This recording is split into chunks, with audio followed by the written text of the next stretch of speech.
At a time when global power equations are continuously shifting with unprecedented speed, India is leveraging geoeconomic disruptions into a strategic advantage. Fueled by resilient growth and a robust demographic dividend, India is actively shaping the narrative of global economic engagement. These points were brought in focus in the recently concluded 11th edition of the Times Network India Economic Conclave held in New Delhi.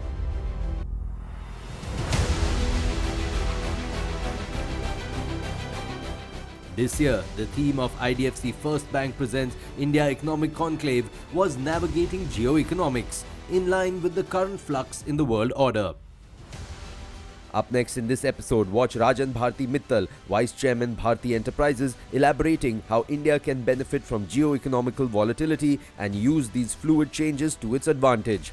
Also watch CP Gurnani, co-founder and Vice Chairman AIonOS, talking at length about the ever-changing landscape of AI and cybersecurity, along with challenges of IT industry and developments related to H-1B visas. The theme today at the India Economic Conclave is geoeconomics, and who better than you to give us light on this ever-changing world, this world of tariffs, this world of countries looking inwards. Given that you do business with what, 15 countries? What's the experience like? How is it maneuvering business in today's times? You know, I think world is kind of in a different zone now. I have to say, every morning you get with probably new surprise. The global. Do you also follow him on Twitter? Well, the global, the global interconnected world is completely, kind of moved on its head.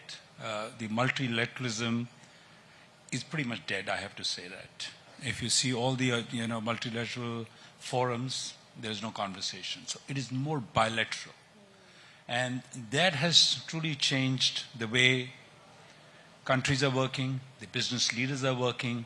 So you have to be really careful, you have to be really watchful what is happening around the globe.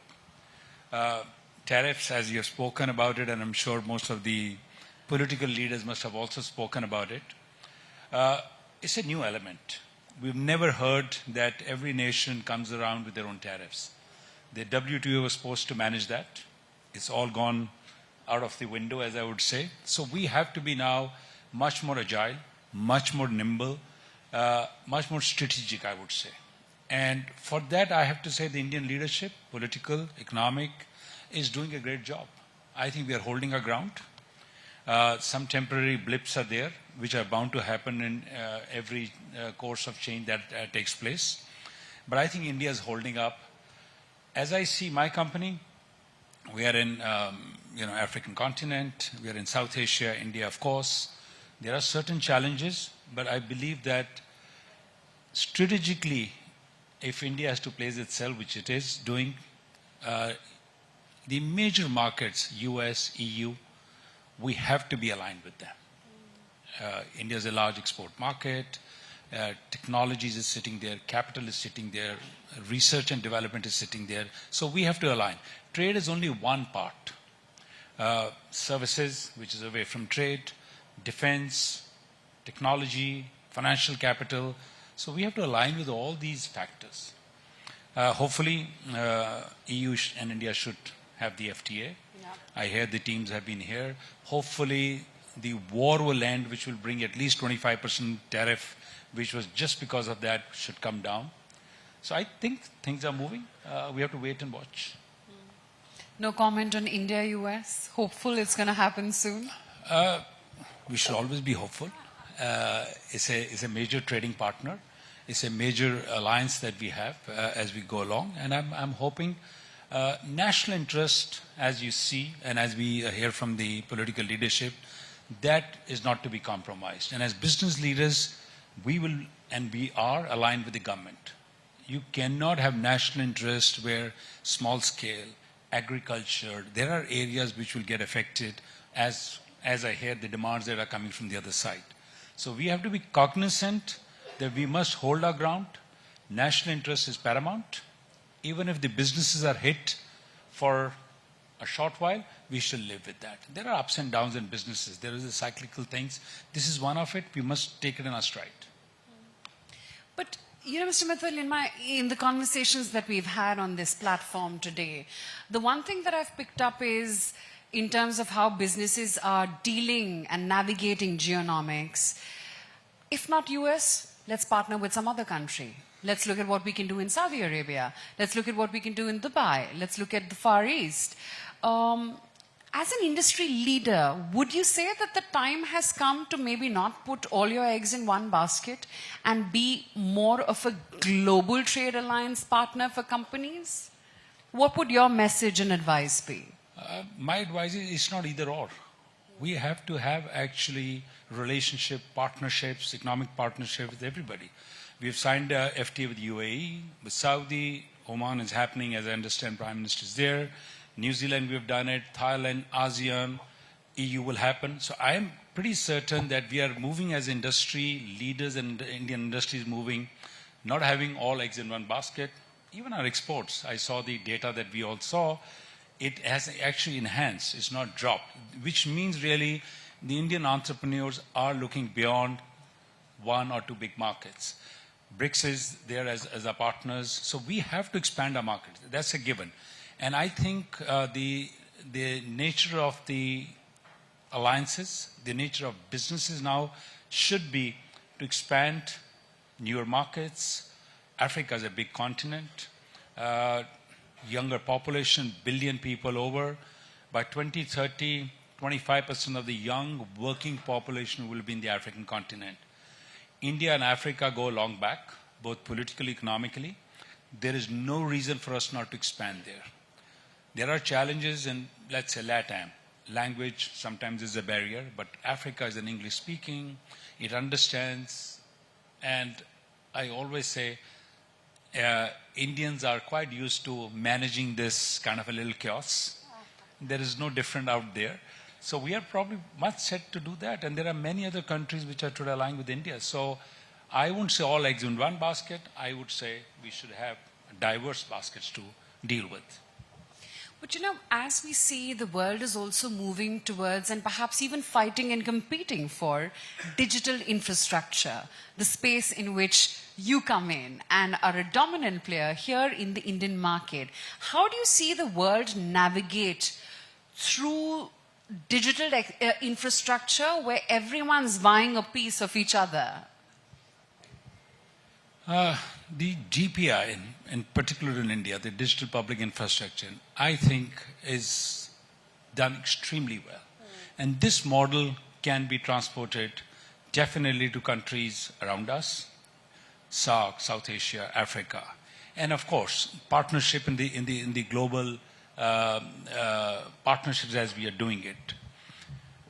India is now actually getting ready more and more for data centers. AI as is being coming in, and the computing powers are needed much even greater. We are at this stage today, my own company as well as the country, to put much more data centers with hyperscalers. As you would have seen some announcements happen with all kind of hyperscalers, from Google to Meta. So India is becoming now the hub of bringing their data centers in here. For our own digital public infrastructure and our own data, we are doing a lot. We are putting our own data centers. We are putting the national cloud, because we must keep the Indian data within Indian confines. Everybody's doing that. Around the globe, that is happening. India should be no different. So I would say, as we go along the telecom side, infrastructure building side, we should be building more capabilities. Not only on back end, even on front end. As you see, a lot of startups are coming here. There will be startups on AI, which we are seeing that. They are mushrooming.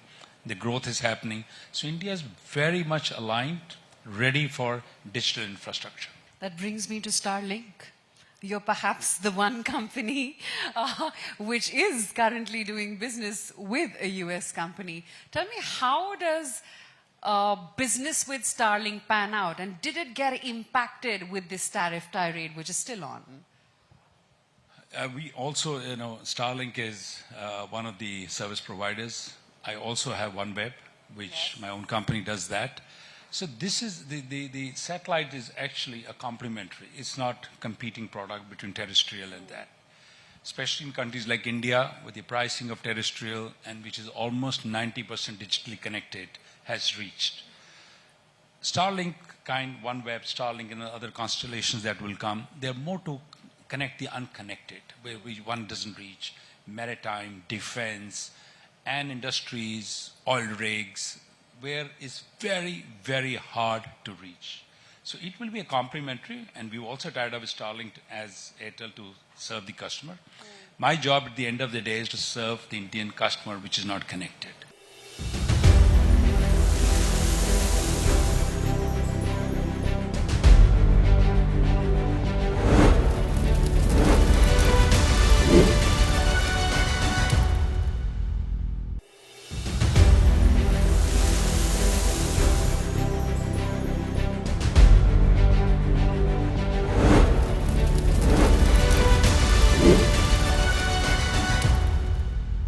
The entire narrative of AI. Is India late to this narrative? It's always a way you look at things, glass half empty or glass half full. The reality is, if you look at the US current weightage of the technology, or particularly AI related companies on their index, I mean, it is obviously very, very high. And clearly they took a stand, and you have had all the CEOs come in the last few weeks out here. You had Intel CEO, you had the Microsoft CEO. This morning I met the CEO of Zscaler, Jay Chaudhary. I mean, ultimately all of them are coming, and some of them have even called on the Prime Minister of India, basically to reaffirm that India advantage is talent. India advantage is being the data capital, or in a way I would put it data diverse capital. And number 3 is the growth of the internet users, or the growth of the smartphones.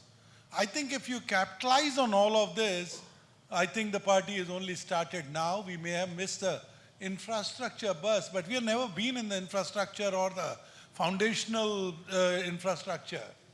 I mean, we didn't do Microsoft OS, and that time nobody told us that you are not an SAP, you are not a Microsoft, you are not an Oracle, and how did you create a $500 billion industry? If that is the case, from an IT services point of view, and you have spent most of your life in that segment, how is the IT services companies coping up with this new narrative? Do you see them scaling up? They have the potential to do so, and is there an opportunity, big opportunity for India's IT services to re-engineer themselves? Different companies, and again, go back into all the public announcements. TCS has made enough public announcement about their own foundries, factories, and tools that they have developed. As recent as yesterday, I mean, Fractal is now a $3 billion market cap company, and Fractal is focused on data and AI. I mean, I'm not going through every company, but all I'm trying to tell you is that it is very certain that AI is equal to data, data is equal to exponential thinking, and most of the Indian IT industry recognizes this. You have seen my ex-company Tech Mahindra developing their own LLM model for different languages. So I think there is a lot of work being done. I would like to compliment the Ministry of IT also for bringing all of them and recognizing some of the work that has been done. We are traditionally IT services economy there, and this re-engineering which is happening with respect to AI. When do you see AI to be a significant part of many of the IT companies? And I say, I'm asking this because if you look at the investors, they are not so confident on the way Indian IT companies are doing on AI. The IT index itself has been underperforming the benchmark by nearly 21% this year, because the narrative of AI has been taken away by American companies. Some of the Chinese companies are taken away that, and Indian IT is seen as an anti-AI trade. You know, I think the investors are not being practical. I need to remind all these investors is that mainframe was dead a long time ago. That the guy who, you know, landed on the moon, and the software that was used at that time by the NASA was, you know, something which I think you can now put it on a musical greeting card. And you still have the same technology of musical greeting card or the same technology that is the mainframes of yesterday still being used. So guys, please do not assume that people change that fast, and that includes the corporates, that includes the biggest banks in the world, biggest insurance company, biggest healthcare companies in the world. So that is number one. There will be there is a change, but it is not as fast as some of us are predicting from a practical point of view. Second is that even in India, you know, we are the one who have done some of the best work on digital infrastructure, whether it's a UPI, RuPay, or Digi Yatra. But go to the airport. Is there a queue at Digi Yatra? Never. Reason is some of us take a little longer to adopt, but that's human way of working. So my recommendation for the investors is that Indian IT industry will weather and in a way embrace the storm.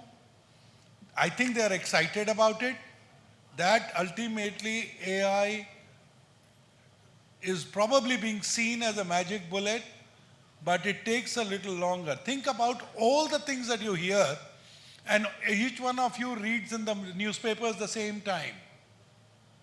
Is AI inclusive? Is AI ethical?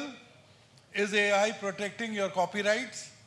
Is AI, and will you allow in a corporate for somebody to start using AI without being sure that there is enough policing and controls? So if you cannot allow it to be used immediately, where will you use it? You will use it in a call center. To integrate it backwards, and like for example at AIonOS, we today have solutions which are about 35%. Why? Because each one of my agents has also got a agentic AI pilot with him. If with that person, him or her, if I'm able to increase the productivity, I mean, I'm challenging anybody in this room, have they replaced their personal assistants with the agentic AI? If they have not replaced it, that only means is the adoption takes its own due course, and once you replace it, you would still actually find more time to be more creative and do more things. So I think Indian IT is here to stay. Indian IT services sector is here to stay. And I am confident that it opens up more opportunities, and hence for investors, they need to take a relook. You see the transformation of Indian IT companies into maybe product services companies, in that sense, bringing in platforms which can be used across services or maybe industries in that sense? As I said, two different models. I personally believe hybrid will happen. Okay. One is the product side and one is the, the services side. So let's take an example, which we are doing at AIonOS. Yeah. I go and tell a consumer, and we do this workshop called Run, Change and Grow. Obviously, Run is focused more on cost transformation. Change part is, if you adopt technology, what is it that will be more efficient for you and how does it pay back? Grow is, can I help you grow your business? Right? Now, clearly, one way of doing it is that I do it as a service. Run is cost transformation. People call it as managed services, people call it as managed transformation or whatever. And in the grow part of it, we are using, let's assume I come to you and say that I am going to use your data, but I think the Times Group can now, monetize it a little better. I mean, if people can probably look at A or B or C. I mean, it doesn't matter whether it's e-commerce. It's the same thing that an Amul that we all admire started by being a cooperative dairy and selling milk. Today they sell burrata and the cheese. They sell mithai. They sell sugar-free, ice creams because they realize the milk is 80 rupees a kg or 100 rupees a kg, but yogurt is at 400 rupees a kg and a cheese is 600 rupees a kg. So my belief is that this will be a hybrid model. We will continue to sell the milk, which is the services, but we will move up the value chain and we will sell cheese or sugar-free mithai. Now, you spoke about cost management here. One of the biggest arguments made about is the efficiency gains from AI.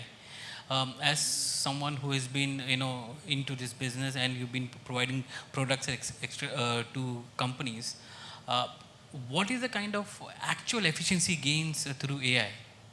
It depends on process to process. So let's first accept a fact. The fact today is that in industry, we had more than 50 to 60% of work which was more of process compliance. It was like quality testing. You had to put in a process tool, and then on that tool you put mechanical or manual or a human to make it through this. Now that particular process, I think the gain is 80%. Because I can automate that process to the tune of 80%, and 20% I only need to validate and revalidate.